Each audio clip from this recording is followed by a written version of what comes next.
he brought Benioff over to me, and I showed Benioff the BlackBerry because I had an email from Benioff saying when I was a rep at Salesforce using Eloqua, it said, get every sales rep using this. So I showed Mark, and he looks at me, looks down at me because he's huge. And he says, is that our BlackBerry?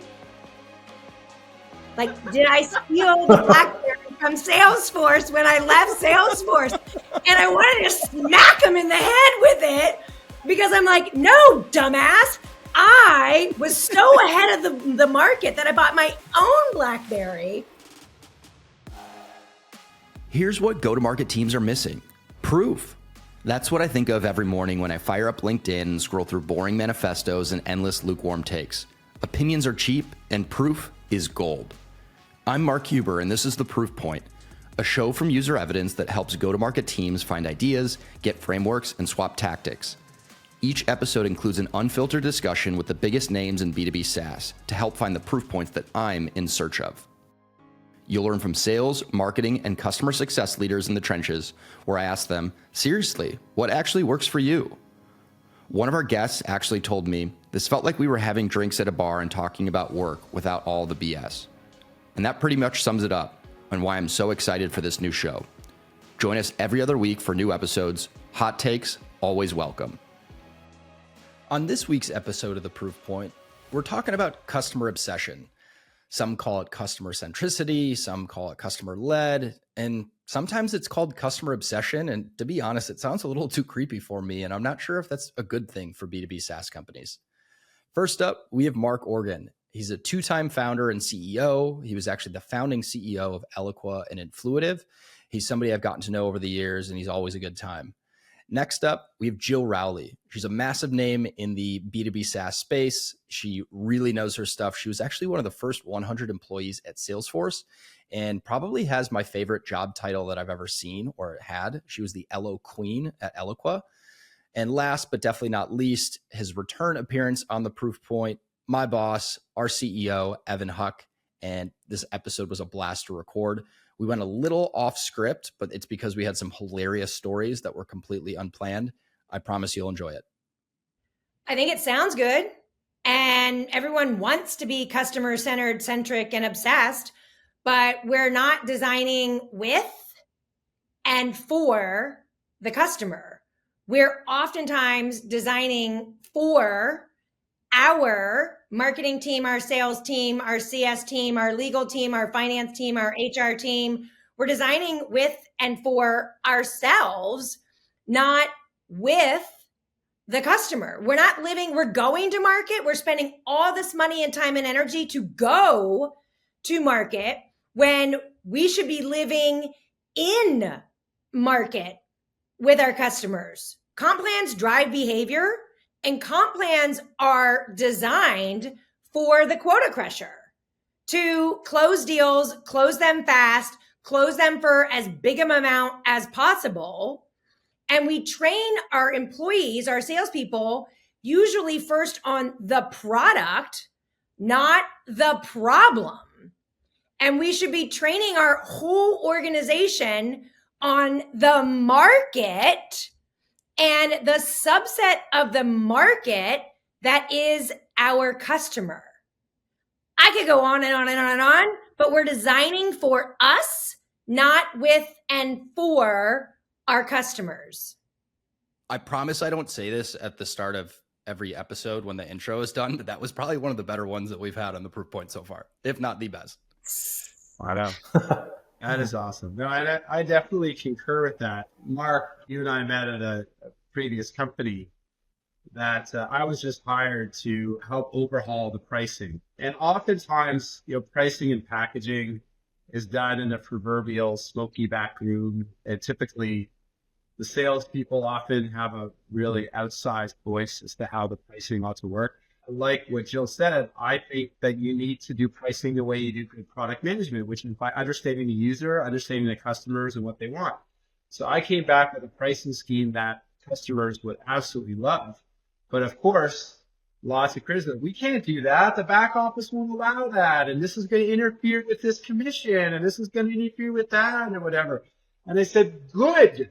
That means other people can't do this. There's a barrier. It's hard to do this pricing. If you look at almost every company that's really grown like crazy, that's had like an incredible scale, you'll find not just product innovation, you will find major pricing and packaging innovation every single time. And you know what they do? They take cost and risk off the customer and load it onto themselves. And they use technology as a way to manage that. Okay, that's like Google AdWords, right? We're only going to charge you for the eyeballs that you use, and that's it. Boom, they go like crazy. Salesforce.com, we're just going to charge you. We're not going to charge you for all the shit that normally people do. We're just going to charge you by the month. And we did the same thing at Influitive. At Influitive, we said, you know what? We're only going to charge you for users that actually do useful things. If they don't do useful things for you, you don't pay, right? So that's pricing that's really in line with what customers want. And so often companies say, well, we can't do that. You know, the engineers say, our back office doesn't do that. It's a big rigmarole. I think if more companies were really laser focused on what their customers want, not just for pricing, for all aspects of the business, they would do a lot better. So before we get into the good stuff, I have a funny story, or I think it's funny. And then it sounds like we have plenty of stories to talk about from the email thread that we had going between the three of us before this. So Jill, do you remember exactly how this whole little podcast episode came about and where we were and what we were talking about? We were in Brooklyn, not New York City. And it was a beautiful venue. Oh my goodness. So gorgeous. I'm so lucky I stayed at that hotel because the views were remarkable. It was stunning. For the record, Evan, I did not stay at that hotel. I was trying to keep costs down on my trip. The But P&L appreciates it, yeah. Yeah. No, I knew it was the last event I was being sponsored to attend by Reveal. And we can talk about Reveal as well. So I'm like, I'm staying where the event's happening. I'm going out big.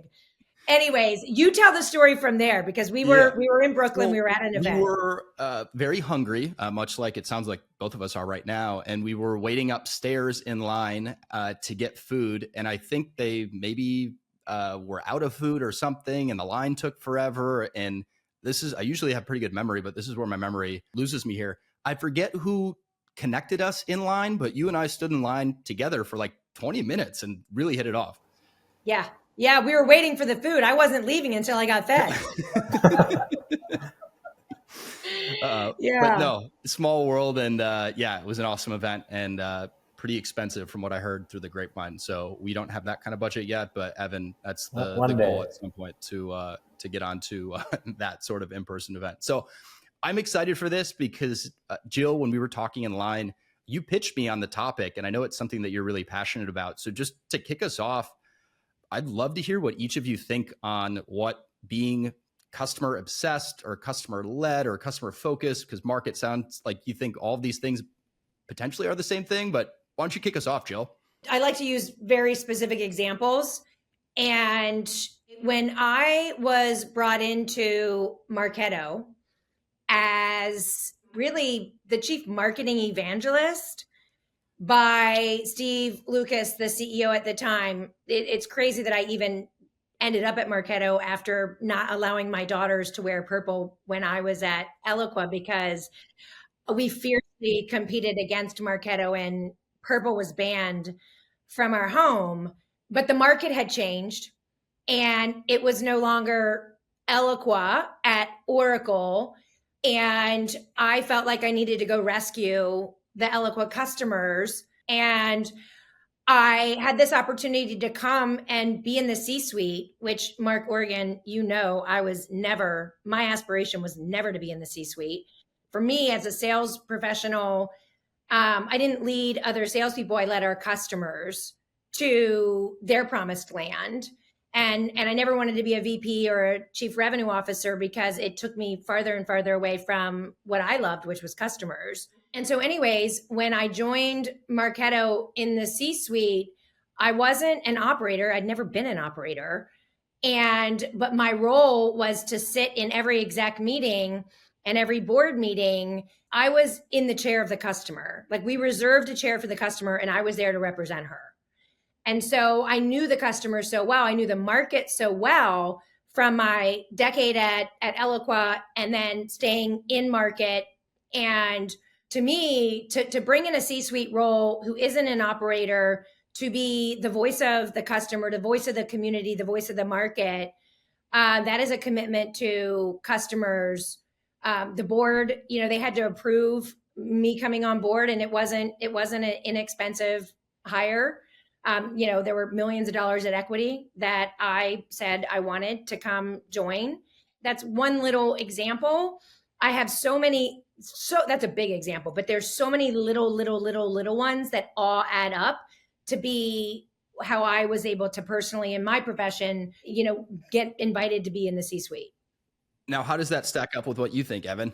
Yeah, I mean, I think Marketo is a good example. Like they clearly were more customer centric, and they've won that race, over time. I do take issue though. I think the language choice is important. Customer centric versus customer obsessed. I don't like customer obsessed. I think there's very few things in life we need to be obsessed about. I use I'm climbing the Grand Teton in a few weeks. We've been watching a lot of rock climbing, and Alex Honnold free solos all these crazy lines. Like, yes, by all means, like if you're be obsessed about that, your life depends on it. If you fall, there's nothing to catch you. Sweet. But in the general B2B software, like I have seen it play out in a way where customer obsessed gets thrown around as this kind of like cultish attitude where we're going to do whatever the customer wants, and it is a shortcut to avoid more interesting conversation. Yeah, I think a good example, one of our best reps here came from a property management background, and we live in Jackson Hole, which is this fancy place. And so she dealt with all these rich property owners, and they would just push her around, and you kind of have to say, all right, customer's always right, and we'll do whatever you want. And it was incredibly refreshing for her to get into enterprise sales, where I told her, like, the cool thing about this, is you can basically just tell people to fuck off. There's infinite number of prospects. And in the 3 years she's been here, that's, of course, never really happened, because 99.9% of prospects and customers are awesome. But I think it is important to empower our employees with the knowledge that, we're not always going to do whatever the customer says. I think there's a choice that you have to make, around being a customer-centric company or an employee-centric company. For us, I'll say, like, UserEvidence is not like a customer-first company. I believe that if we invest in our employees and they're happy and healthy and love what they're doing, like, that is what ultimately creates a customer experience. And sometimes you do have to take choices around that. Like, I've had several points in my career where, customers are being assholes for whatever reason. And even though they represent a good chunk of revenue, like, we have to fire them as customers. And I'm happy to choose our employee, 10 times out of 10 on that. Yeah, I listen, I'll comment on it. I think it's the way we're defining obsessed. I think it's obsessed with doing the right thing for the customer, and the right thing isn't what the customer asks for all the time. And I'm very obsessed with words. There's a line between obsession and addiction, right? And I used to say I was addicted to Orange Theory, and I realized I'm not addicted, I'm obsessed with Orange Theory. But if we're going to talk about words and words mattering, why do you call them prospects? Nobody wants to be a prospect in your database. Nobody wants to be prospected. Why in sales do we divide our team into hunters and farmers? Nobody wants to be hunted or farmed. So I too am obsessed with words, and I am obsessed. That doesn't mean, right? Customer obsessed doesn't mean that you're taking bullshit from the customer. You're taking abuse from the customer, that you're building fax integration for one customer when you know that your ideal customer doesn't actually need fax. So I think, Evan, in the spirit, that I think we have to be employee-centered, centric, and obsessed, customer-centered, centric, and obsessed, and partner. Because my bandwagon right now and my soapbox is all about your next customer is a partner away, and your next customer success story is a partner away. And so it's not just what you do, it's building the ecosystem and your partner ecosystem and living in your customer's ecosystem, and partners live in your customer's ecosystem. So I'm sorry, Mark Organ, you have so much to say as well, but I had to jump in there. I've been enjoying the banter on this. I think it's great. So the first time I think I heard about customer obsession was from Jeff Bezos. Which was the first time that anyone ever heard of it, because when I was doing my research, he did coin that term. Oh, he did coin it. Yeah. He So did. in his Yes. his famous 1997 letters to the shareholders, he talked about that. And for a bookseller, I think that was a kind of astounding position to take. And because, normally I think companies like that are really cost obsessed. And I think it was revolutionary for him to say, no, we are going to really deeply understand the customer and satisfy them in every way that they can, which in their case meant moving outside of books and into all kinds of other businesses that normally you wouldn't think would make sense, but it made total sense given their understanding of what customers really wanted. So that's the way I look at it. It is that I'm customer obsessed, and I agree with you, Evan. Obsession it's a psychological term, and it's not.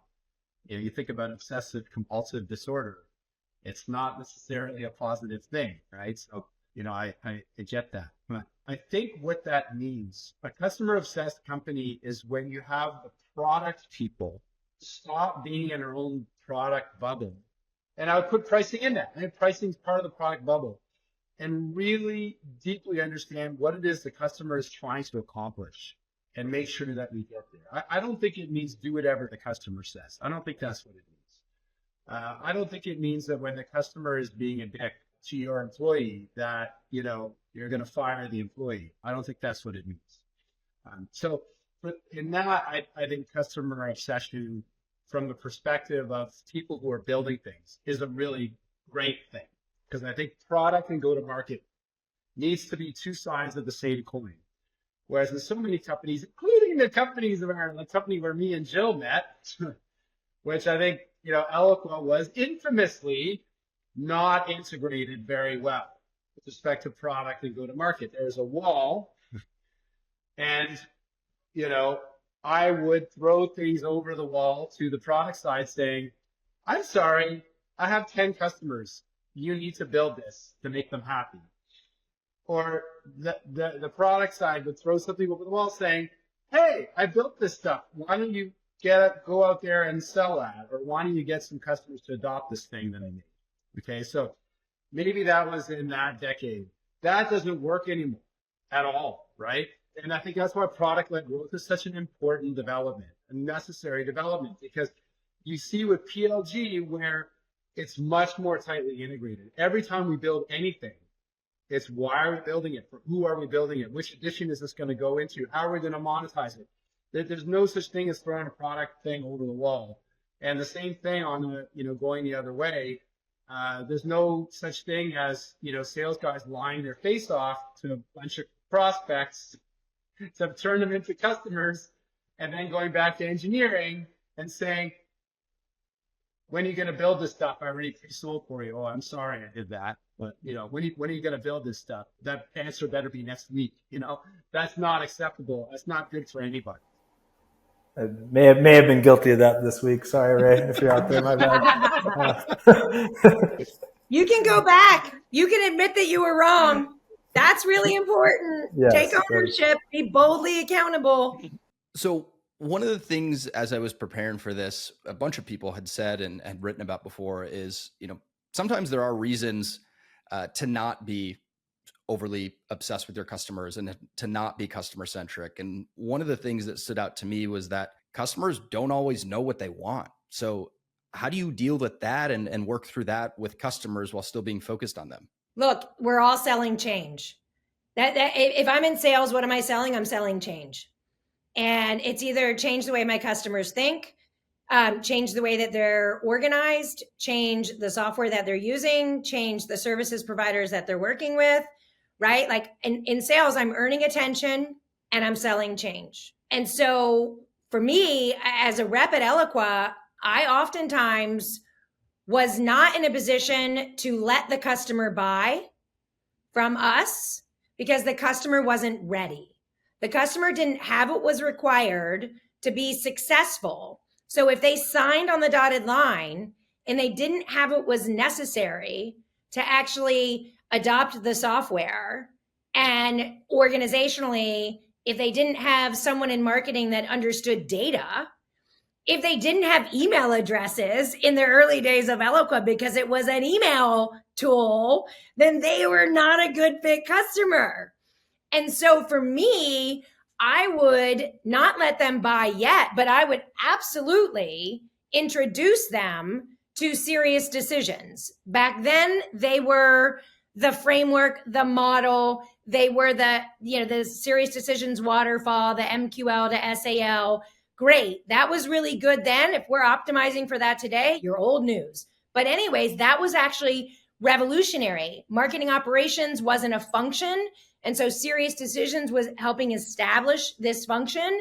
And so as a sales rep, I couldn't let someone buy until they were ready. My role was to help them get ready. So this is the part that I'm most excited about because we're going to get a bunch of good Eloqua stories. But before we get into those, I have one question.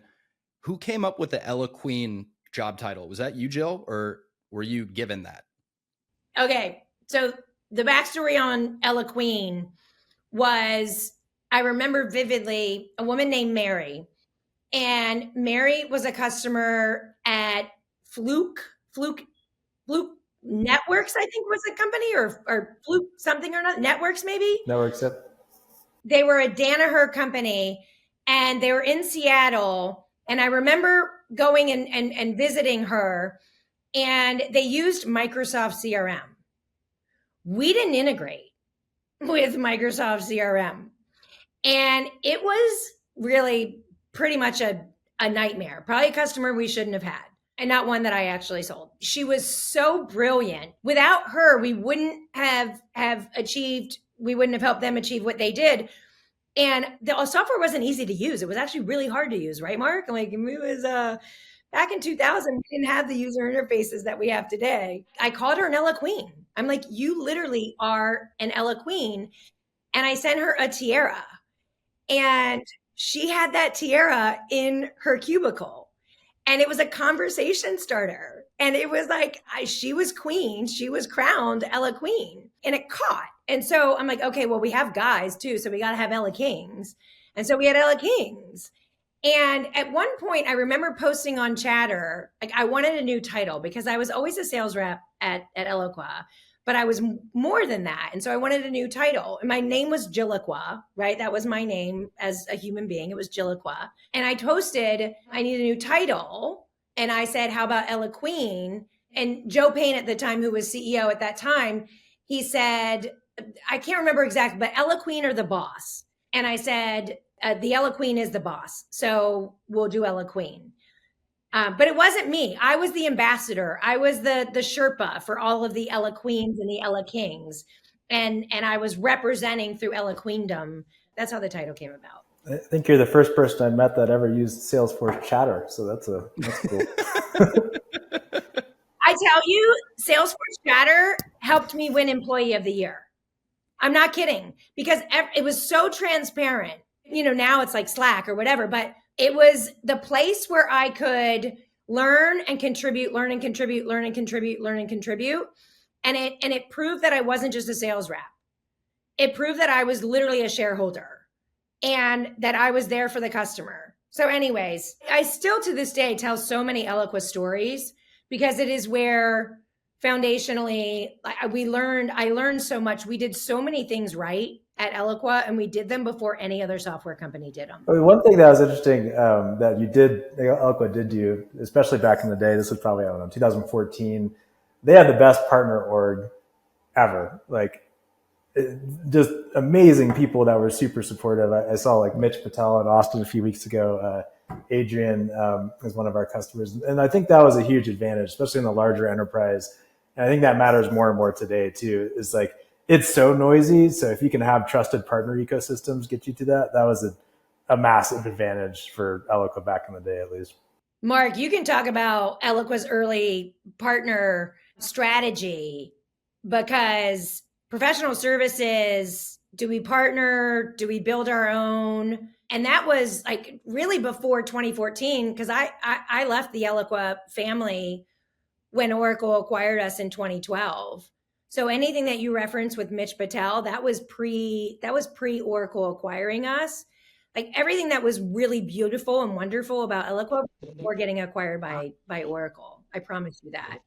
Yeah, yeah, I could speak to that. A lot of people don't know this, but Eloqua was a bootstrapped company for years. I did not know that. Before we raised $166,000 and we got profitable on that. One of the most difficult decisions that I had to make in the early days was whether I should hire someone named Jill Brubaker, who is now on the screen, because that was her name back then, and at the time was the most expensive hire that we would have ever had. And in fact, I believe our first American hire, we're a Canadian company, we're all based in Toronto. Jill was our sales rep at Salesforce, and was, I believe, at the top or close to the top mid-market sales rep. Number one. Number one, yeah. And I guess she fell in love with our software and really wanted to be with us. And Salesforce was starting to become a little bureaucratic, even though you were still only one floor, one market at the time. And it was a very big decision. And even though we didn't pay Jill very much by her standards, it was a lot for us. Because we were bootstrapped, we were always, a couple of months really away from death. And one of the critical ways that we stayed alive was that we oriented ourselves more to be a professional services firm in the way that we conducted business with our customers, as opposed to a software company at the time. We narrowed our target market a lot to really just application software companies. We charged a lot more, so we tripled our prices. And we went to market like a services firm. I came out of Bain & Company as a management consultant. Actually, Jill was in professional services as well. And matter of fact, a lot of our people came out of that discipline of a really very professional kind of approach to meeting with customers. We even started to charge for needs analysis. We called them workshops. So we started to kind of charge for everything. We narrowed our focus and became more experts. And we did a lot more services that we subsequently engineered out of the business. But in the early days of Eloqua, there were so many, maybe this is part of being customer first or obsessed or whatever you want to use, is that there were a number of things that customers needed to do to be successful. Not just using our software. They needed copywriting, they needed design, they needed process mapping, integration work, like all this stuff needed to happen. And we tried partnering for that. And it was like, who wants to work with this shitty little company up in Toronto, right? I mean, it was hard to get great people to go and partner with us because we weren't a big software company at the time.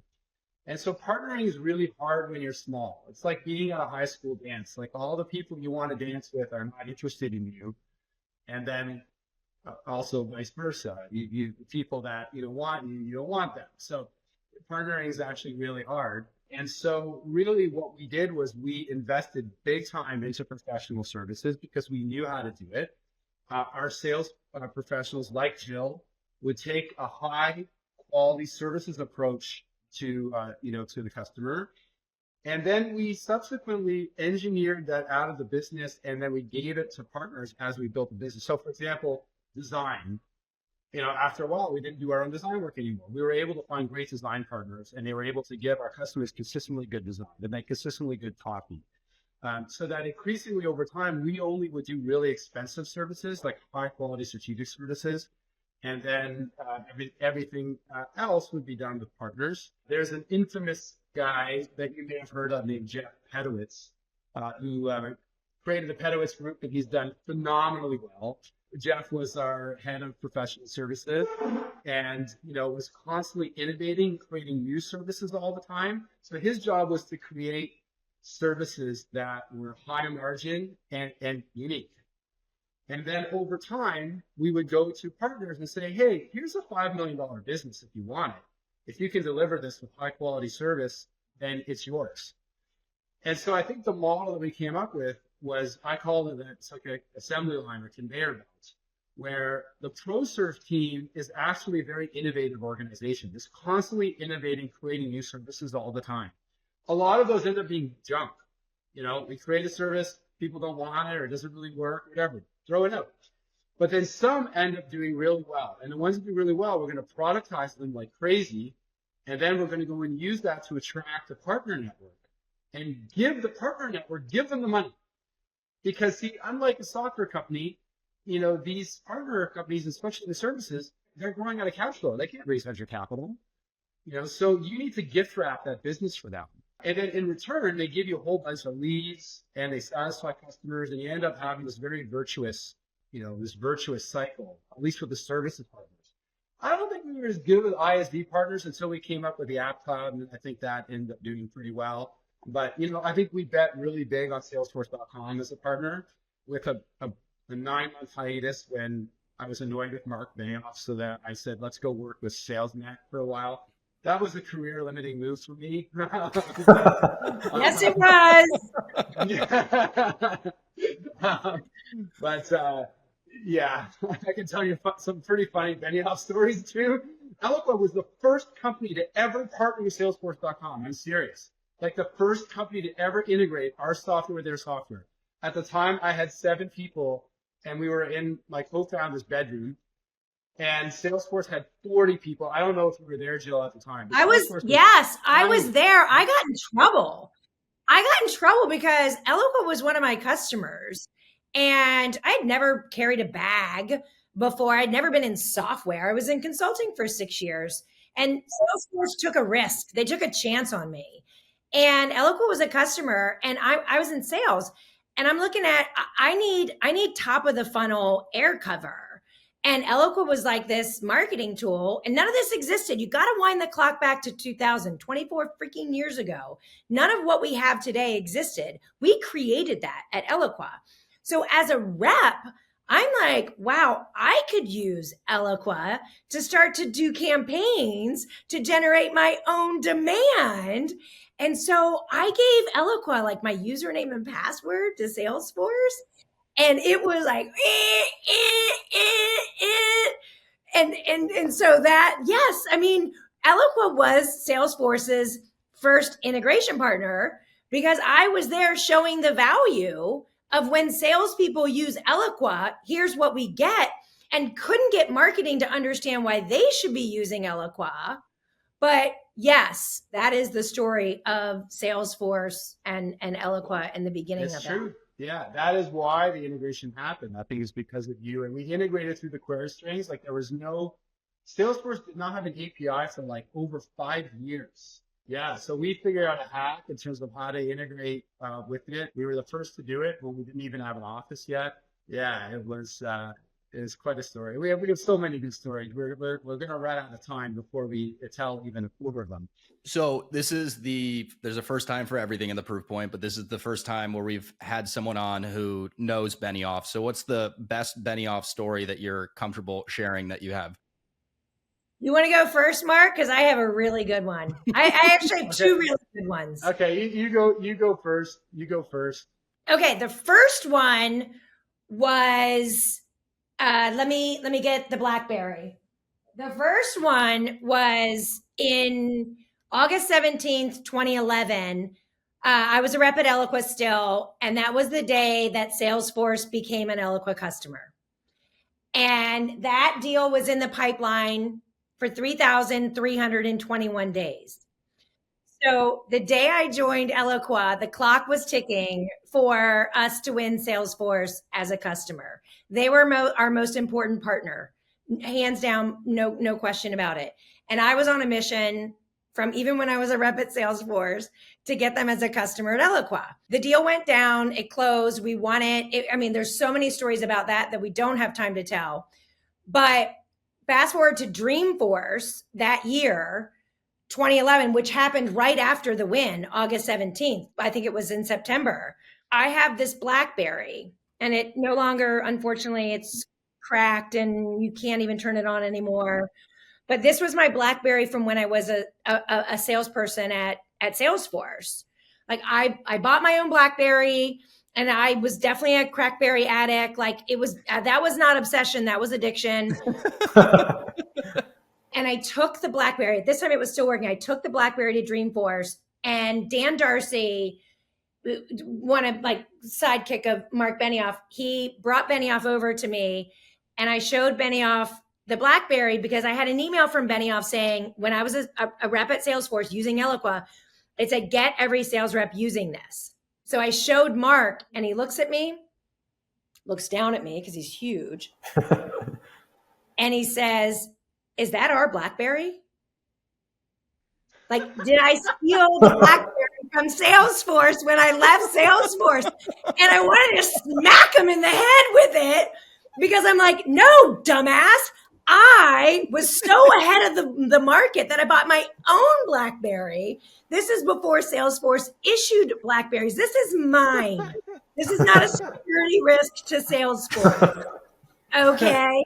Smack him in the head. So that's one. And then Mark, you can tell, but I have one that involves Larry Ellison as well.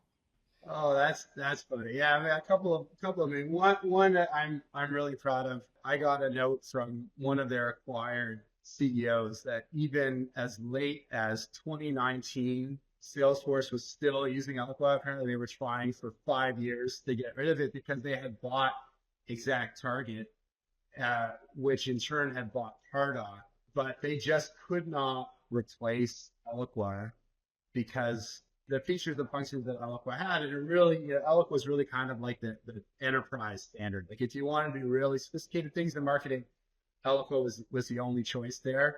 And I think it was with great pride that Mark finally announced, I think it was in 2020, that we finally got rid of this thing. Many years after they had bought Pardot. On that note, I mean, one of my definitions of product market fit, Jill, I don't think you won the deal at Red Hat, but no, it's yeah. I mean, I went there for that to North Carolina.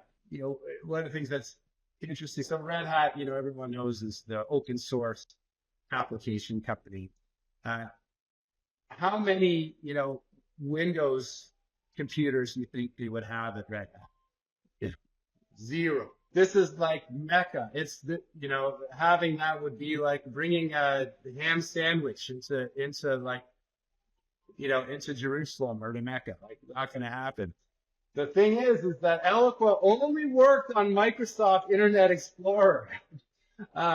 So the only way they could make Eloqua work was they had to file a bunch of Windows machines, and they had to use that to run. But they had no choice. Like, the only way to make their business more successful is they had to be able to nurture prospects more efficiently, especially in open source. That was key.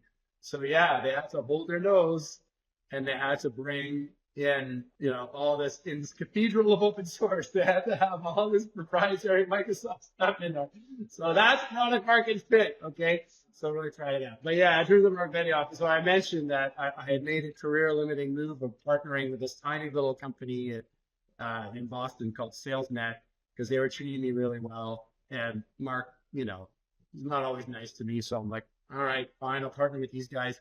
And then SalesNet was sending out these emails to, their prospects and customers and maybe not saying nice things about their competition. So as Jill mentioned, Mark is a huge man. He's like 6'5", and I don't know, it's probably close to 300 pounds. And he does this like Cobra thing, like I'm gonna say this fit on the screen where he like kind of puffs up his like shoulders like this. And so I've heard other people say this. This is this very intimidating thing that he does. So he's like standing over me like this, and basically wagging his fingers like, is this your emails that's sending these terrible things about us? And I'm like, hey man, I just provide the gun. Like, it's just my technology, right? He's like, you need to kick them out as a partner, and if you don't, you can't go to any of my events again. And I don't know, I said something, but as it turns out, we were not partners with them for much longer, and it wasn't because of that threat. It was because it was very clear that Salesforce was going to win the game. It wasn't clear though, like in 2002, 2003, it wasn't clear. Like, there was a company called Upshot that was doing well, that there's SalesNet, or a bunch of others. It didn't necessarily look like Salesforce was going to win the game. Actually, Salesforce had quite a few weaknesses in the product. Ultimately, they did well, and I think actually one of the big reasons why, and this is a very, bringing it back to customer centricity, a very customer-centric move that they did was really having the product so that it really could be used for any industry, where anything could be relabeled and whatnot. People could really make Salesforce their own. And I think it was a key, in my opinion, was a key thing that enabled, them to vanquish their then SaaS competition, at the time. And then they built App Exchange that allowed even more flexibility and allowed them to run away with the whole category. Mark, this is kind of a unique opportunity where, you and I have been in the broader customer reference, customer advocacy, customer marketing space for a while.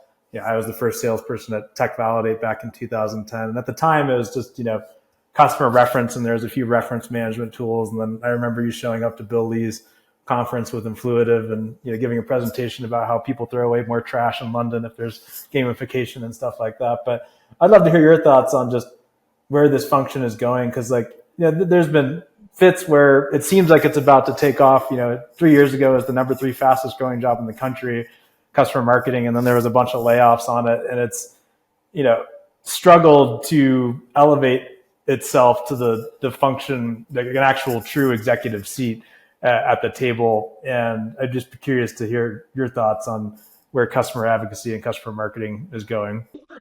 Yeah, I'm still super bullish on it, and the reason why is the whole topic of what we're talking about today, and why I built Influitive in the first place, right? So my insight was that, and actually some of it, I think Jill's experience in sales and me tagging along with her on her sales calls and seeing how different Jill was in the way that she went to market than many of our other reps, kind of informed my view of this. And that is that the best buying experience is infused with customer evidence. That's what buyers love, okay? Like, as beautiful and talented as Jill Rowley is, the prospect doesn't actually want to spend that much time with her, and she was smart enough to realize that. She has a job to do interacting with the prospect, but where the prospect really wants to spend time is with people just like themselves. Whether that's interacting directly with people, whether that's watching videos or reading reviews of them or whatnot, they want to see, well, who else like me is being satisfied with this product? That is what makes for a delightful buying experience. Right? People want a buying experience that is, quick. Most people don't like buying things. So, okay, maybe some women like buying shoes and stuff. I don't know. But, they can spend all day buying shoes. But for the most part, people don't really love to spend time buying things. It's not actually that pleasurable. And certainly buying software really sucks. Okay, buying software is really, really hard. They don't like to do that. So they want it to be quick, and they want it to be trusted.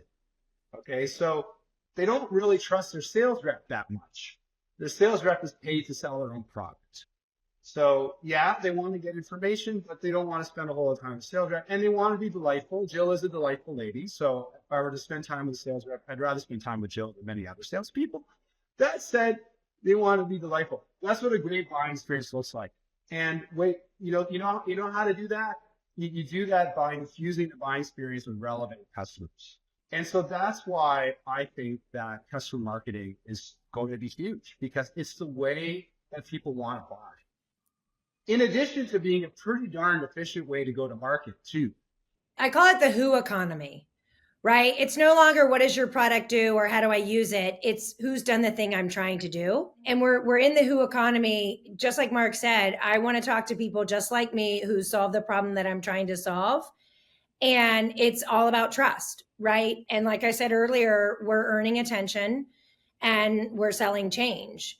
And it's easier to earn attention through someone who already has the trust of the buyer, right? So it really is. I don't want to go see a demo of your product until I know that there are people like me, right? The contextual relevancy of solving my problem, you've solved it for others. 1 year we had 176 submissions for our customer awards.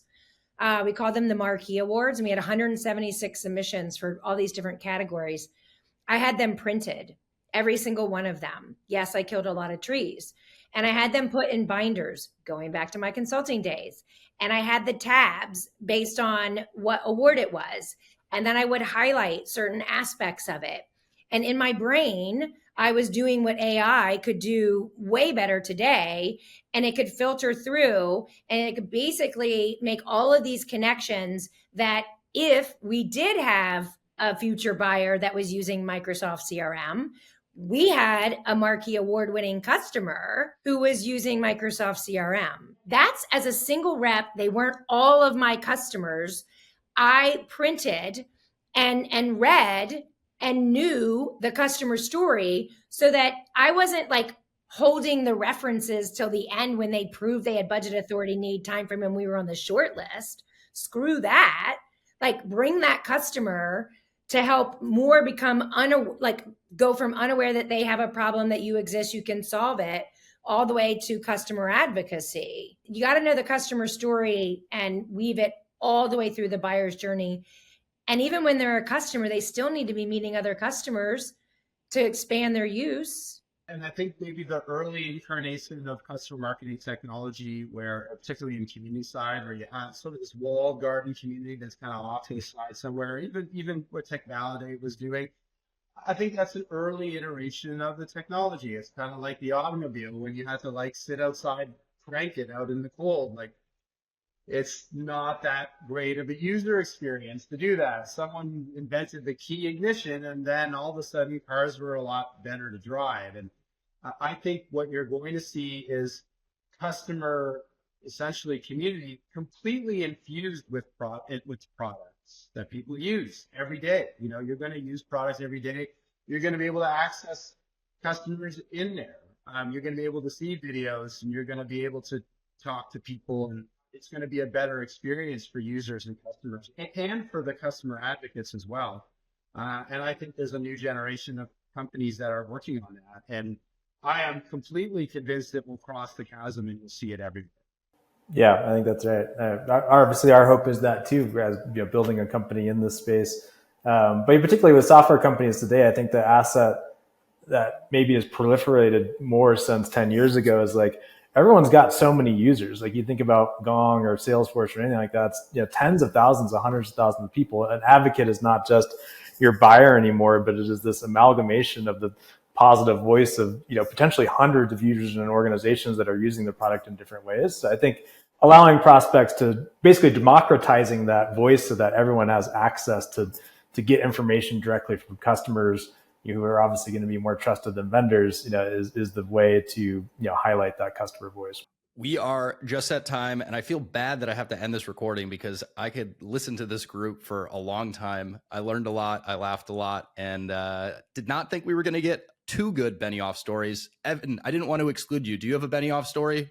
I do not, no. Okay. Had to ask. Well, thank you everybody for joining us. This was a blast, and I can't wait to share this with everybody who listens to the Proof Point, but we appreciate you, and this was a good one. Thanks. Appreciate it.